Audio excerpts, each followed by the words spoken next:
Bismillahirrahmanirrahim. Assalamualaikum warahmatullahi wabarakatuh. Pertama-tama marilah kita panjatkan puja puji syukur kehadiran Allah Subhanahu wa taala yang telah memberikan karunia kesehatan sehingga kita masih diberi umur panjang.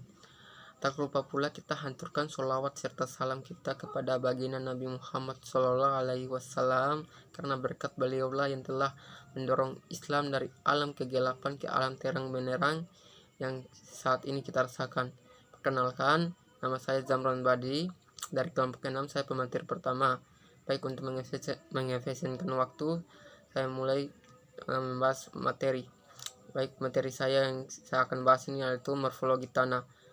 Baik, morfologi tanah adalah deskripsi tubuh tanah mengenai kenampakan ciri-ciri dan sifat-sifat tanah yang diperlihatkan suatu profil tanah. Ciri-ciri morfologi profil tanah merupakan petunjuk mengenai proses-proses yang dialami suatu tanah melalui dari proses pelapukan batuan hingga perkembangan tanah selanjutnya. Pengaruh faktor-faktor pembentuk tanah yang saling tidak satu sama lain secara kompleks akan meninggalkan ciri-ciri pada profil tanah yang khas pada setiap satuan tanah. Interpretasi morfologi tanah untuk kepentingan kajian lingkungan pada saat ini terus berkembang. Berbagai proses yang terjadi pada dan dekat permukaan bumi dapat diinterpretasikan dari kenampakan, ciri, dan sifat morfologi tanah yang tampak pada profil tanah. Kejadian-kejadian ekstrim yang terjadi pada masa lampau seperti endapan banjir, endapan gunung api, endapan tsunami, dan endapan longsor sangat memungkin dapat ditelaah melalui kajian morfologi tanah. Kajian-kajian mengenai interpretasi morfologi tanah untuk berbagai pemanfaatan, khususnya untuk rekonstruksi iklim masa lalu, saat ini sedang terus digali. Oke, untuk profil tanah adalah potongan vertikal tubuh tanah yang menampakkan unsur horizon tubuh tanah. Jika dipotong tegak pada dinding vertikalnya akan memperhatikan seri lapisan tanah yang terbentuk sebagai akibat pembentukan tanah dan bukan karena proses pengendapan batuan. Lapisan tanah yang terbentuk karena proses yang khas pada satuan tanah tertentu disebut horizon tanah. Baik, itulah tadi hasil materi yang saya bisa paparkan. Selanjutnya saya akan serahkan kepada materi kedua untuk melanjutkan materi saya. Sekian dan terima kasih. Bismillahirrahmanirrahim. Assalamualaikum warahmatullahi wabarakatuh. Perkenalkan, nama saya Sakina dengan NIM A1+1222057. Di sini saya akan melanjutkan materi yang berjudul horizon tanah. Horizon tanah ini adalah lapisan tanah atau bahan tanah yang kurang lebih sejajar dengan permukaan tanah dan berbeda dengan lapisan di sebelah atas ataupun bawahnya, yang secara genetik ada kaitannya. Horizon tanah ini berbeda dengan lapisan tanah dalam hal proses perbentukannya. Horizon tanah terbentuk karena proses perkembangan tanah, sementara lapisan tanah terbentuk karena proses pengendapan bahan tanah oleh tenaga geomorfik.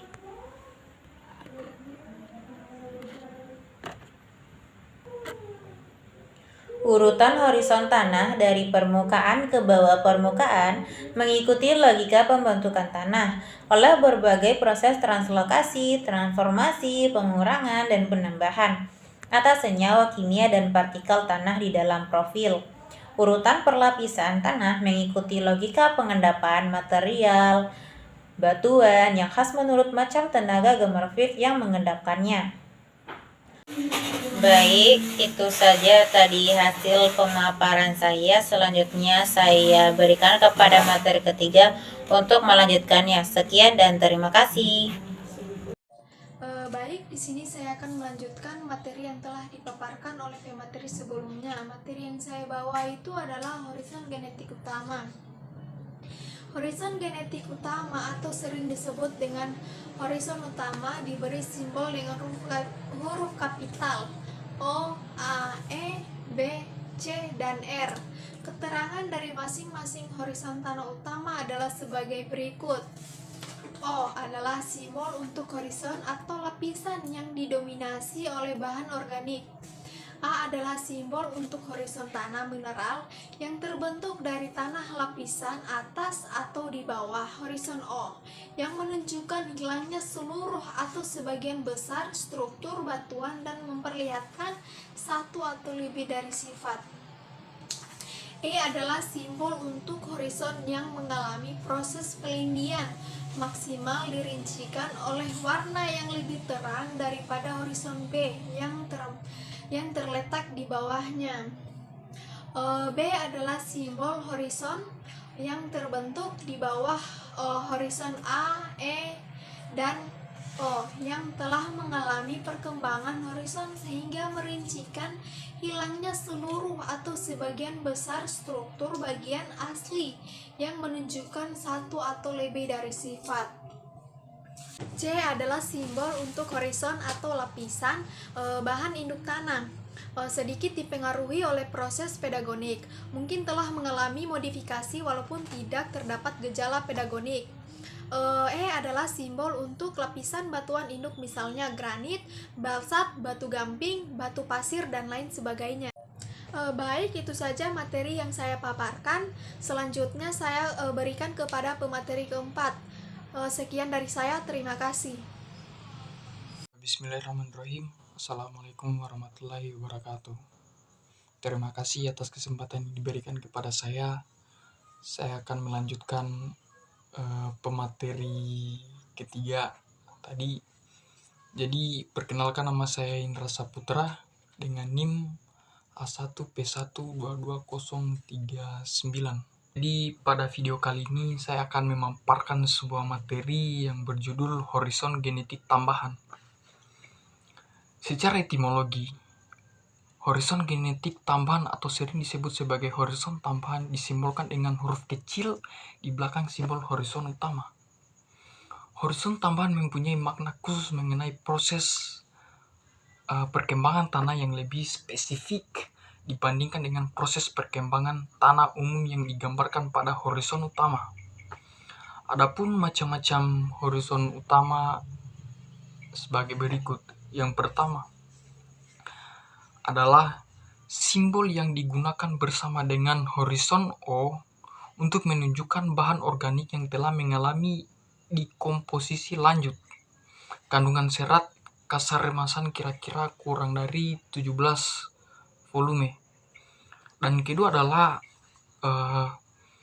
simbol untuk horizon genetik tertimbun digunakan untuk tanah mineral guna menunjukkan horizon yang bertimbun yang dapat dikenal dengan kenampakan genetik utama yang dibentuk sebelum tertimbun. Dan yang ketiga adalah simbol untuk menunjukkan adanya kumulasi, kongresi atau nodul dalam jumlah cukup besar.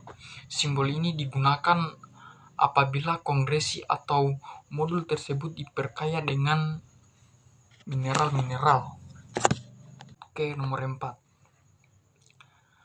Nomor 4 yaitu simbol untuk menunjukkan adanya lapisan sedimen atau bahan yang kuku memadat secara mekanik, baik secara alam ataupun oleh manusia. Jadi begitu dia. Dan kelima adalah simbol yang digunakan bersama simbol O untuk menunjukkan bahan organik yang mengalami tingkat dekomposisi cukup. Dan keenam adalah simbol untuk menunjukkan bahwa horizon atau lapisan mengandung eksperimen mungkin dijumpai di penggunungan yang ada di Papua, yaitu penggunungan yang ada Jaya Wijaya. Dan selanjutnya adalah simbol untuk menunjukkan salah satu senyawa besi yang tanah atau kondisi jenuh air sedemikian rupa sehingga menciptakan keadaan reduksi. Sebagian besar bahan tereduksi mempunyai kroma rendah, yaitu banyak karatan. Dan selanjutnya adalah simbol yang digunakan bersama simbol B untuk menunjukkan adanya invasi kompleks bahan organik seksoksida yang bersifat amorf atau larutan. Dan selanjutnya adalah di bagian I, yaitu simbol yang digunakan bersama simbol O untuk menunjukkan bahan organik yang relatif yang baru mengalami dekomposisi. Ya begitu dia. Dan selanjutnya adalah di bagian K. Simbol yang digunakan untuk menunjukkan akumulasi senyawa karbonat, sisanya kalsium dan karbonat. Dan di bagian M adalah simbol untuk menunjukkan semastik kontinu atau hampir kontinu, dengan menunjukkan dia simbol M yang hanya digunakan bagi horizon yang 90% tersemen, dan lapisan tersemen menghambat perkembangan akar tanaman karena tidak dapat dilalui akar kecuali di antara tertekan. Dan selanjutnya adalah di bagian N. N ada simbol yang menunjukkan adanya akumulasi neutron dan dapat ditukar dia. Selanjutnya bagian O adalah simbol untuk menunjukkan akumulasi residual dari senyawa seksoksida. Dan di bagian P adalah simbol untuk menunjukkan horizon yang telah diolah horizon O yang diolah menjadi horizon OP. Jadi horizonnya ada A, E, B, atau C yang diolah menjadi horizon AP. Dan selanjutnya adalah di bagian Q, simbol untuk menunjukkan akumulasi senyawa silika sekunder apabila senyawa silika menyeluruh lapisan secara kontinu atau hampir kontinu yang digunakan simbol QM. Nah, selanjutnya adalah simbol yang digunakan bersama. Selanjutnya kita lanjut ke R. R ini dia simbol yang digunakan bersama simbol C untuk menunjukkan ciri-ciri lapukan bahan induk. Oke. Selanjutnya S. S ini adalah simbol yang digunakan bersama B untuk menunjukkan adanya. Oke, selanjutnya kita lanjut ke S. S ini adalah simbol digunakan bersama B untuk menunjukkan adanya iluvasi kompleks senyawa sioksida bahan organis larutan dan Ormov. Selanjutnya SS ini adalah simbol digunakan untuk menunjukkan adanya bidang kirir. Selanjutnya ke T. T ini adalah simbol menunjukkan akumulasi lempung baik melalui proses iluvasi ataupun relaksi lempung kombinasi keduanya. Dan kemudian adalah V. V ini adalah simbol menunjukkan adanya split heat. Dan seterusnya adalah simbol digunakan bersama B untuk menunjukkan adanya perkembangan warna atau struktur ataupun kombinasi keduanya tetapi kurang mencirikan iluvasi secara jelas. Dan kemudian X ini adalah simbol menunjukkan lapisan yang teguh, rapuh, bidang tinggi terbentuk secara pedogenetik. Dan kemudian Y ini adalah simbol menunjukkan akumulasi gips atau bisa disebut dengan CaOSO4. Begitu dia. Dan selanjutnya Z ini adalah simbol menunjukkan akumulasi garam-garaman yang lebih mudah larut daripada gipsum. Mungkin itu saja penjelasan dari saya. Jika ada kekurangan mohon dimaafkan. Lanjut ke pemateri berikutnya. Terima kasih. Assalamualaikum warahmatullahi wabarakatuh.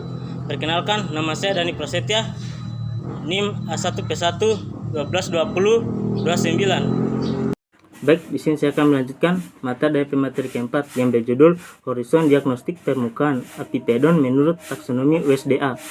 Horizon diagnostik tanah merupakan dapat mencangkup satu yaitu seluruh horizon O, kedua itu seluruh horizon A, dan ketiga seluruh horizon O. dan sebagian horizon A dan seluruh horizon O, seluruh horizon A dan bagian horizon B. Menurut Scott Survey Staff 2006 ada 8 macam horizon diagnostik di dalamnya, yang di dalamnya itu dapat dikelompokkan lebih terperinci menjadi 3, yaitu satu itu horizon diagnostik permukaan yang merupakan horizon organik. Yang kedua itu horizon diagnostik permukaan yang merupakan campur tangan manusia. Yang ketiga, horizon diagnostik permukaan yang merupakan tanah mineral. Secara terperinci, horizon diagnostik tanah permukaan beserta perincinya itu utamanya disajikan dalam tabel berikut. Yang pertama itu kelompok 1 yaitu organik, nama horizonnya yaitu histik. Karakteristik tanahnya yaitu horizon organik yang terendam 30 hari kumulatif dalam setahun. Lapisan organik tebal yaitu 20 cm dengan gravasi 75% volume tanah dengan berat 0,1 mg atau mineral serupa dengan malit namun mempunyai C organik 8%. Jika tekstur padat dan 16% jika teksturnya lempung berat. Kedua itu nama horizonnya yaitu valistik, serupa dengan histik namun terendam 30 hari kumulatif selama setahun. Yang kedua, nama kelompok kedua yaitu campur tangan manusia, nama horizonnya yaitu plagen, horizon tanah yang ini intensinya oleh aktivitas manusia selama kurun waktu panjang dengan ciri serupa dengan antropik namun mempunyai tebal 50 cm valu dan krom 4/2 dalam kondisi lembu dan 5/2 jika kondisi kering ditentukan adanya artefak. Yang selanjutnya cakupan horizon diagnostik bawah permukaan endipedon adalah satu yaitu seluruh bagian horizon E dan kedua horizon B dan ketiga itu bagian dari horizon A dan seluruh bagian horizon B. Yang keempat seluruh bagian horizon B dan bagian atas horizon C. Horizon diagnostik tanah bawah permukaan ada 18 macam itu ya, mencangkup berbagai kelompok genesis pembentukannya. Secara garis besar genesis horizon diagnosis dan dibawa ke permukaan dapat dikelompokkan menjadi 6, yaitu satu itu evaluasi dan iluviasi, kedua proses drainase bebas, ketiga kapilerisasi dan keempat sementasi, kelima itu pengolahan tanah dan keenam rusak karena penindihan. Tabel 6,2 menyajikan nama-nama diagnostik tanah bersifat sifat-sifatnya yang mencirikan. Satu itu kelompoknya yaitu iluviasi dan eluvasi. Nama horizonnya yaitu abik. Karakteristik tanahnya yaitu eluvial dengan tebal 1 cm yang menumpang di atas kambik, agilik dan konlik, nutrik dan vagipan. Yang kedua itu nama horizonnya yaitu kambik. Horizon yang telah mengalami alterasi fisik maupun kemik akibat adanya penanganan atau sebab-sebab lain yang mempunyai kandungan lempeng yang lebih tinggi, warna dengan hue lebih rendah, valuenya kromanya lebih tinggi dan daripada horizon di atas dan di bawahnya. Sedangkan agilik itu yaitu horizon yang telah nyata dengan tebal 75 cm terdapat selimut pada struktur tanahnya. Ya, mungkin yang bisa saya sampaikan. Saya lanjutkan kepada pemateri ke-6 untuk melanjutkannya. Sekian, terima kasih. Assalamualaikum warahmatullahi wabarakatuh. Perkenalkan, nama saya Cindy Kusilawati. Di sini saya akan melanjutkan materi sebelumnya yaitu pemateri kelima. Di sini saya akan memaparkan sedikit tentang horizon diagnostik menurut sistem World Reference Base for Soil Resource atau dalam bahasa Indonesianya yaitu rujukan pangkalan sumber daya tanah dunia atau biasa disebut disingkat WRB. Jadi apa itu WRB? WRB yaitu sistem klasifikasi tanah baku internasional yang disarankan oleh Badan Ilmu-Ilmu Tanah Internasional yaitu IUSS. IUSS ini adalah suatu lembaga di bawah Organisasi Pangan dan Pertanian Dunia. Definisi horizon diagnostik tanah permukaan menurut sistem taksonomi USDA dan sistem WRB hampir tidak ada bedanya. Perbedaannya hanya terletak pada syarat yang diterapkan pada sistem WRB lebih longgar dan sebagian besar merupakan